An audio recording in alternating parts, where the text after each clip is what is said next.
Hello students, welcome back to our physics lecture. Okay, ठीक है। हम कौन सा चैप्टर पढ़ रहे थे? Force and laws of motion के बारे में हम स्टडी कर रहे थे। ठीक है, अभी तक हमने न्यूटन्स फर्स्ट लॉ के बारे में स्टडी कर लिया है। उसके बाद हमने न्यूटन सेकंड लॉ देखा, लीनियर मोमेंटम, ये सारी चीज़ें हमने देख ली है। ठीक है, प्रीवियस लेक्चर में। ओके, आज हम एक नए पार्ट से शुरुआत करते हैं।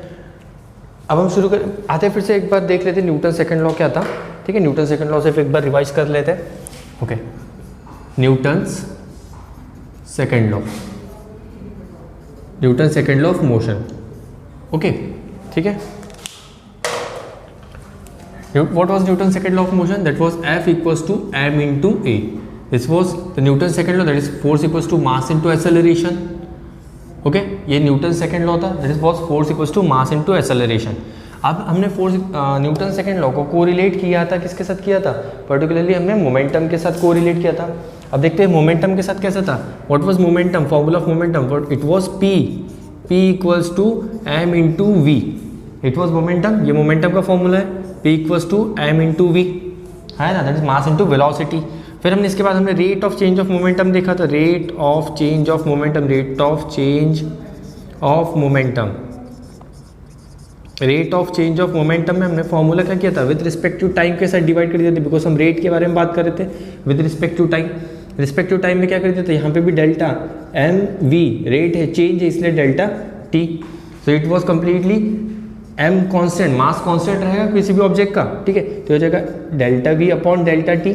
Delta we upon delta T क्या होता है? एक्सेलरेशन होता है, मास इंटू एक्सेलरेशन। मतलब rate of change of velocity क्या था? It was mass into acceleration.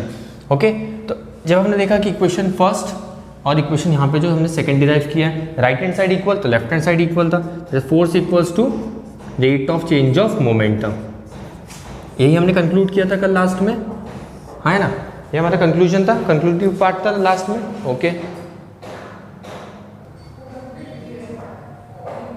Okay, तो ये हमने कंप्लीटली कंक्लूजन पार्ट था ये हमारा। यहाँ पे हमने कंक्लूड किया था कि फोर्स और न्यूटन्स फर्स्ट लॉ इसको रिलेटेड विद द मोमेंटम। चीज़ें क्लियर है? ओके, अब हम नेक्स्ट पार्ट देखते हैं। अब ये तो हमारा कल का रिवीजन पार्ट हो गया, ये हमने लास्ट वीडियो में देख लिया है। ठीक है, अब हम चीज़ें पढ़ेंगे to obtain Newton's first law of motion from the second law of motion. Okay, अब हम क्या पढ़ेंगे? वी आर ऑब्टेन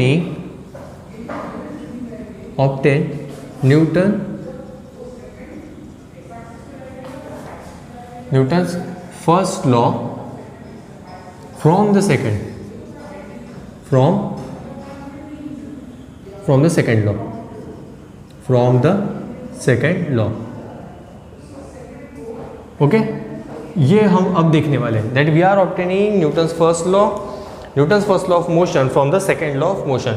चीज़ें क्लियर है? अब डिराइव करते हैं। फर्स्ट लॉ क्या कहता है? हम बात कर ली, फिर से आते हैं बात फर्स्ट लॉ पे। फर्स्ट लॉ क्या था? इट वॉज क्वालिटी, क्वालिटी के बारे में, क्वालिटी के बारे में बता रहा था, जहाँ पे पर्टिकुलर उस बॉडी के मोमेंट ऑफ इनर्शिया के बारे में शो कर रहा था। First law differs with relate with inertia. ये चीज़ें क्लियर है? ओके, तो यहाँ पे हम फर्स्ट लॉ जो कह रहे हैं, देख लेते हैं फर्स्ट लॉ किसके बारे में बात करता है। First law talks about inertia, first law talks about inertia, that was rest and motion, rest and motion.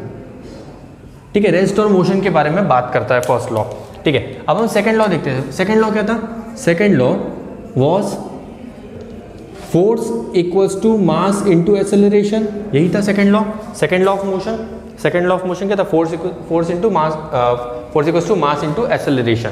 Okay, अब हम कंसिडर करते हैं कि एक बॉडी है, इसको समझने की कोशिश करते हैं कि हम सेकेंड लॉ से फर्स्ट लॉ कैसे डिराइव करेंगे।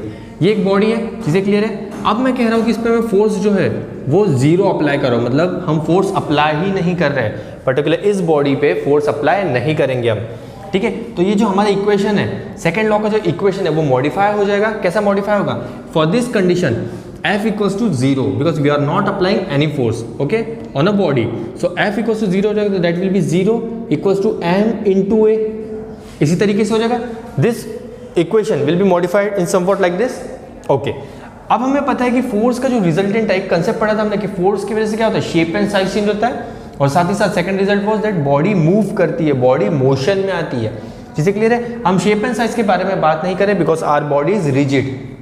हमने कंसीडर कर लिया कि जो हमारी बॉडी है वो रिजिड है। चीज़ें क्लियर है? तो अब अगर फोर्स अप्लाई नहीं होगा तो क्या एसेलरेशन होगा पर्टिकुलर बॉडी में? नहीं होगा। ठीक है, यहाँ पे जो पर्टिकुलर फॉर्मूला था, अगर फोर्स जीरो है तो एसेलरेशन कैसा होगा? एसेलरेशन भी जीरो हो जाएगा। एसेलरेशन भी जीरो, क्योंकि बॉडी मूव ही नहीं करेगी। अगर बॉडी मूव नहीं करेगी तो एसेलरेशन जीरो हो जाएगा। तो इस तरीके जो फॉर्मूला कैसे मॉडिफाई हो जाएगा? Zero equals to n into zero, कुछ इसी तरीके से मॉडिफाई हो जाएगा हमारा फॉर्मूला, हाँ या ना? ठीक है, मास जीरो हो सकता है क्या? नहीं, बिकॉज मास क्या होता है? तो quantity present in a body. तो हमेशा जो बॉडी या फिर ऑब्जेक्ट के बारे में बात करते हैं उसमें कुछ ना कुछ पर्टिकुलर मैटर प्रेजेंट होता है। Matter present in the body हमने पढ़े थे मास का डेफिनेशन। तो ये क्या होगा? Left hand side equals to right hand side भी जीरो। तो ऐसी कंडीशन को क्या कंडीशन कहेंगे? जब वेलोसिटी ही नहीं है, सॉरी एसेलरेशन ही नहीं है, ये कंडीशन कैसी होगी? Rest condition. मतलब हमने क्या किया, जो सेकंड लॉ था न्यूटन सेकंड लॉ, वहां पे हमने फोर्स को जीरो कर दिया, फोर्स अप्लाई ही नहीं किया। अगर फोर्स अप्लाई नहीं किया है तो एसेलरेशन भी कैसा हो गया? एसेलरेशन भी जीरो हो चुका है, क्योंकि बॉडी मूव नहीं करेगी। अगर बॉडी मूव नहीं करेगी तो कंडीशन कैसे आ गई? रेस्ट। और रेस्ट कंडीशन की यहाँ पे डिफाइंड हुई थी, that was the first law of Newton. ठीक है, अगर मैं कहता हूँ कि this was the first part, अगर मैं सेकंड एग्जांपल कहता हूँ कि हम फोर्स अप्लाई कर रहे हैं, that is F equals to x newton, certain force apply कर रहे हैं। ठीक है, ये होगी फर्स्ट कंडीशन। अब F2 कंडीशन के बारे में बात करते हैं। अगर हम कह रहे हैं कि फोर्स की कोई सर्टन वैल्यू है, फोर्स की एक वैल्यू है, तो एसेलरेशन भी क्या हो जाएगा? एसेलरेशन की भी पर्टिकुलर एक वैल्यू रहेगी। एसेलरेशन भी वैल्यू रहेगी ना, क्योंकि फोर्स अप्लाई करोगे तो बॉडी क्या करेगी? मूव करेगी। जैसे आपने फोर्स अप्लाई किया तो बॉडी मूव करेगी, मतलब यहाँ पे फोर्स और एसेलरेशन जीरो होगा क्या? नहीं होगा। तो यहाँ पे कंडीशन कैसे होगा? यहाँ पे कंडीशन हो जाएगा मोशन कंडीशन। ये कंडीशन कैसे हो जाएगी? Motion condition. इसका मतलब क्या हुआ? आपने क्या किया? First law that was rest और motion, first law talks about inertia, that was rest and motion condition. चीजें क्लियर है? रेस्ट और मोशन को आपने डिराइव किया by using second law of motion. चीजें क्लियर है? मतलब फर्स्ट लॉ की जो कंडीशन थी उसे हमने डिराइव किया by using second law, that is Newton second law. So यहाँ पे न्यूटन सेकंड लॉ से अगर कोई चीज़ हम डिराइव करते हैं, जैसे हमने यूनिट्स में पढ़ा है, यूनिट क्या होती है? यूनिट कैसी होती है? एक फंडामेंटल यूनिट्स होती है, एक डिराइव्ड यूनिट होती है। फंडामेंटल क्या होती है? फंडामेंटल यूनिट मतलब ऐसी यूनिट्स जिसे हम तोड़ नहीं सकते, और ठीक है, या फिर वो पर्टिकुलर यूनिट किसी और दूसरे यूनिट्स की बिना हेल्प से बनी हुई चीज़ है। और डिराइव क्या होता है? डिराइव से वर्ड से बने हुए डिराइव्ड, मतलब डेरिवेशन, टाइप ऑफ डेरिवेशन। ठीक है, हम कहीं से उसको बनाया है हमने, पर्टिकुलर जो यूनिट है, जो हम यूनिट के बारे में बात करें, फिर कंसेप्ट के बारे में बात करें, वो किसी और कंसेप्ट के बेसिस पे वो कंसेप्ट बनाया गया है। तो यहाँ पे जो फर्स्ट लॉ है, न्यूटन फर्स्ट लॉ, वो किसके हेल्प से बनाया गया? By using second law. तो सेकेंड लॉ को किसी की जरूरत पड़ी क्या इसको डिस्क्राइब करने के लिए? नहीं। तो हमारा जो सेकेंड लॉ होता है वो कैसा लॉ है? Second law is an fundamental law. This is fundamental law, इसे हम फंडामेंटल लॉ कहते हैं। ठीक है, बिकॉज ये बेस है, ये न्यूटन के फर्स्ट लॉ के लिए सेकंड जो लॉ है वो बेस बना हुआ है। मतलब सेकंड लॉ को ही आप यूज करके फर्स्ट लॉ की कंडीशन डिराइव कर सकते हो। इसलिए सेकंड लॉ कैसा हुआ? Fundamental law. और फर्स्ट लॉ कैसा हो गया? Derived law. चीजें क्लियर है? यहां तक क्लियर है सब कुछ? ओके। अब हम आते हैं कुछ न्यूमेरिकल्स पे। ठीक है, कुछ न्यूमेरिकल्स पे आते हैं, न्यूमेरिकल्स देखते हैं। यहां तक चीजें क्लियर है? थ्योरी ये इंपॉर्टेंट पार्ट बन जाता है हमारा, दैट इज डेरिवेशन। एक कंसेप्ट है, that is deriving obtaining Newton's first law from second law. ठीक है, तो ये कंसेप्ट बहुत इंपॉर्टेंट है। ओके, अब हम आगे देखते हैं, कुछ न्यूमेरिकल पार्ट पे आते हैं। ठीक है, न्यूमेरिकल सॉल्व करते वक्त हमें ध्यान रखना है rough column given to find और सोल्यूशन हमेशा उसमें मेंशन्ड होना चाहिए। चीजें क्लियर है? ओके, सिंपल सा क्वेश्चन है, how much force is required to produce an acceleration of 2 metre per second square in a body of mass 0.8 kg। Okay, तो सबसे पहले क्वेश्चन लिखते हैं, सॉरी गिवन लिखते हैं हम। गिवन क्या हो जाएगा? गिवन क्या क्या गिवन है? मास गिवन है, दैट इज 0.8 kg, और एक मास गिवन है, मास इज गिवन 0.8 kg। ठीक है, और क्या गिवन है हमें? एक एक्सेलरेशन गिवन है, acceleration is denoted by a, that is 0.2 meter per second square. ये एक्सेलरेशन है। ओके, मास गिवन है, how much force? To find force. Find क्या करना है हमें? फोर्स फाइंड करना है, फोर्स हमें फाइंड करना है। सिंपल सा न्यूटन सेकंड लॉ अप्लाई करेंगे। ठीक है, सोल्यूशन न्यूटन सेकंड लॉ क्या था? Newton second law was force equals to mass into acceleration.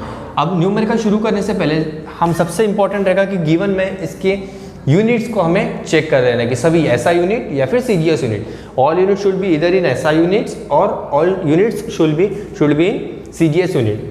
तो यहाँ पे देखेंगे मास इन केजी, ओके एसआई यूनिट है, एक्सेलरेशन मीटर पर second square, okay SI unit है, तो कोई दिक्कत नहीं, हम आगे सॉल्व कर सकते हैं। सो फोर्स हमें निकालना है, मास की वैल्यू क्या है 0.8, एक्सेलरेशन कितना है 0.2, ठीक है, हम इसे मल्टीप्लाई करते हैं तो क्या आ जाएगा 1.6, F equals to 8 to the 16 और डेसिमल दैट इज 1.6। फोर्स का यूनिट हमने क्या पढ़ा था कल, फोर्स का unit was standard SI unit was newton, तो फोर्स को हमने क्या डिफाइन कर दिया, फोर्स इज 1.6 न्यूटन। तो इस तरीके से हम फोर्स को यूनिट लगाते हैं दैट इज न्यूटन यूनिट। ये चीज़ें क्लियर है यहाँ तक, है ना, बेसिक तक बहुत बेसिक पार्ट है। ओके नेक्स्ट क्वेश्चन पे जंप करते हैं, ठीक है, नेक्स्ट क्वेश्चन को देखते हैं। A force act for 0.1 second on a body of mass 1.2 kg initially at rest. The force then ceases to act and the body moves through 2 meter in the next 1.1 second. Find the magnitude of force. Okay, यहाँ पे सबसे पहले हम given बनाएंगे, ठीक है, given देखते क्या है, सेकंड न्यूमेरिकल के लिए गिवन देखते क्या है, गिवन क्या बनेगा, क्या कह रहा है condition, force act for 0.1 second, मतलब टाइम दे दिया है यहाँ पे, ओके टाइम दे दिया है, टाइम है 0.1 सेकेंड, चीजें क्लियर है। Okay on a body of mass 1.2 kg, मास भी गिवन है, मास इक्वल्स टू 1.2 kg, चलो यहाँ तक चीजें क्लियर है। ओके इनिशियली एट रेस्ट, अब देखो यहाँ पे इनिशियली एट रेस्ट कह दिया, रेस्ट मतलब क्या हुआ, इनिशियल वेलोसिटी कैसी हो जाएगी, जीरो हो जाएगी, वर्ड से समझ में आ रहा है, initially at rest equals to 0 meter per second, क्यों, बिकॉज यहाँ पे कंडीशन मेंशन है कि इनिशियली एट रेस्ट है, चीजें क्लियर है। The force then ceases to act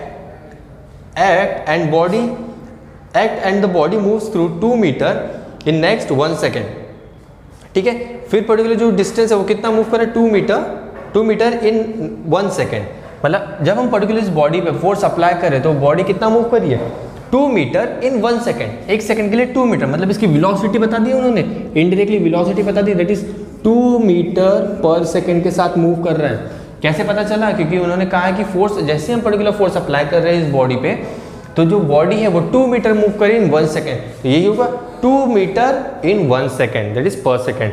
ये चीज़ें क्लियर है। ओके यहाँ से हम गिवन समझ में आ गया है कैसा है, चीज़ें क्लियर है। और क्या फाइंड करना है हमें फोर्स फाइंड करना है। ओके चलो ठीक है, और टू फाइंड यहाँ पे लिख देते हैं, to find force, to find क्या करना है, फोर्स फाइंड करना है। अब हमें पता है कि फोर्स फाइंड करने के लिए हमारे पास एक फॉर्मूला है, क्या है फॉर्मूला, सोल्यूशन यहाँ पे बनाते हैं, फॉर्मूला है according to Newton second law, force equals to mass into acceleration, यही होता है। पर क्या हमें एक्सेलरेशन गिवन है, नहीं सर हमारे पास तो एक्सेलरेशन है ही नहीं। अरे पर हम एक्सेलरेशन तो निकाल सकते हैं ना, एक्सेलरेशन सबसे पहले हम फॉर्मूला लिखेंगे, सॉल्व कैसे करेंगे, सबसे पहले बेसिक फॉर्मूला लिखेंगे, फोर्स फाइंड करना है, फोर्स फाइंड करना है तो फोर्स के लिए हमने पहले फॉर्मूला लिख दिया, that is mass into acceleration.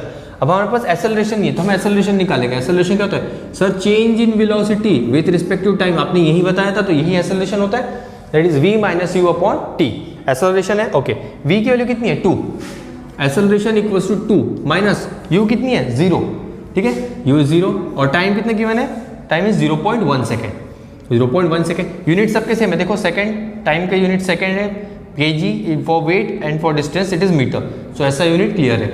Okay इसे अगर हम डिवाइड करते हैं 2 माइनस 0 इज 2 डिवाइडेड बाई 0.1 क्या हो जाएगा, a इक्वल्स टू, इसका डेसिमल रिमूव करेंगे तो यहाँ पे क्या हो जाएगा 20 आ जाएगा, 20 मीटर पर सेकेंड स्क्वायर, क्योंकि एक्सेलरेशन का यूनिट क्या होता है मीटर पर सेकेंड स्क्वायर, यही होता है एक्सेलरेशन का यूनिट। ये चीज़ें क्लियर है। अब एक्सेलरेशन आ चुका है, हमारे पास मास भी गिवन है, कहा गया मास भी गिवन है, तो हम वेलोसिटी फोर्स निकाल सकते हैं। फोर्स इक्वल्स टू क्या होता है, मास इंटू एक्सेलरेशन होता है। चलो ठीक है, वैल्यू पुट कर देते हैं। मास की वैल्यू कितनी है 1.2 kg, 1.2 इंटू एक्सेलरेशन कितना है 20, ये कितना हो जाएगा 2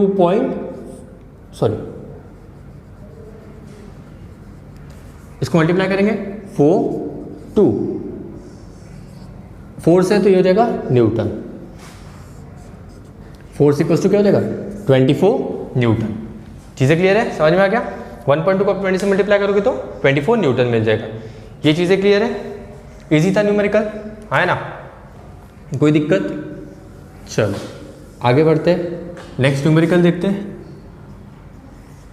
नेक्स्ट न्यूमेरिकल पढ़ते क्या है, a ball of mass 10 kg is moving with a velocity of 50 metre per second. Okay, 10 kg of mass कितना है, 10 kg गिवन है, ठीक है.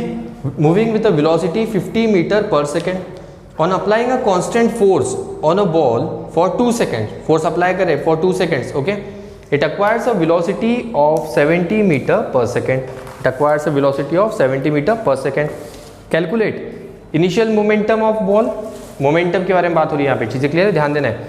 Initial momentum of ball, final momentum of ball, rate of change of momentum, acceleration of ball and magnitude of force applied. चीज़ें clear है, ये सभी चीज़ें हमें फाइंड करनी है. तो एक एक करके हम पढ़ते हैं. सबसे पहले मास लिखेंगे. मास कितना गिवन है, मास इक्वल्स टू 10 ग्राम. ठीक है, mass equals to 10 gram given है. और फिर उसके बाद क्या दिया है, with a velocity of, with a velocity, velocity कैसे रहेगी, initial velocity 50 metre per second. ये होगी इसकी velocity, that is 50 metre per second. चीज़ें क्लियर है. On applying a constant force on a ball for 2 second, time given है 2 second, t equals to 2 seconds. चीज़ें clear है. Okay, it acquires a velocity of 70 meter. इसके बाद जैसे हमने particular force apply कर दिया, एक बॉडी है 10 ग्राम, उसकी initial velocity was 50 metre per second. हमने एक फोर्स अप्लाई किया फॉर 2 सेकेंड. उस फोर्स अप्लाई करने के बाद क्या होगा, उसकी वेलोसिटी इंक्रीज हो गई. कितनी इंक्रीज हो गई, 70 मीटर पर सेकेंड हो गई है. चीज़ें क्लियर है. सो अब हमें क्या फाइंड करना है, इनिशियल मोमेंटम फाइंड करना है. चीज़ें क्लियर है. First to find initial momentum. First क्या हो गया, initial momentum. Second final momentum. उसके बाद हमें फाइंड करना है third rate of change of momentum. हम ऐसे लिख सकते हैं rate of change of momentum, यही होता है rate of change of momentum. चीज़ें क्लियर है. फिर acceleration of ball, fourth acceleration, and fifth will be magnitude of force applied. फिर लास्ट में हमें फाइंड करना है फोर्स, जो हमने पर्टिकुलर कांस्टेंट फोर्स अप्लाई किया था, what was the quantity of force. चीज़ें क्लियर है. Okay, solution. सोल्यूशन पे आने से पहले हम सबसे पहले क्या करेंगे, यूनिट्स चेक कर लेते हैं. यूनिट्स चेक करते हैं. ओके, डिस्टेंस का यूनिट मीटर. ओके, टाइम का यूनिट सेकंड्स. फिर यहाँ पे देखो मास का यूनिट SI में है क्या, नहीं, वो CGS में गिवन है, दैट इज ग्राम. इसको हम कन्वर्ट करेंगे. कन्वर्ट कैसे करेंगे, डिवाइड बाय 1000. ऐसे ही होगा, डिवाइड बाय 1000 हो जाएगा, है ना. केजी में कन्वर्ट करने के लिए, because we know that 1000 gram equals to 1 kg होता है. चीज़ें क्लियर है. अब डेसिमल यहाँ पे 0 cut, 2 decimal 0.001 kg. Oh sorry, 0.01 kg. ये चीज़ें क्लियर है यहाँ पे. ओके, समझ में आ गया, कन्वर्जन समझ में आ गई चीज़ें. चलो अब आगे देखते हैं. इनिशियल मोमेंटम फाइंड करते हैं. सबसे पहले हम फाइंड करेंगे इनिशियल मोमेंटम.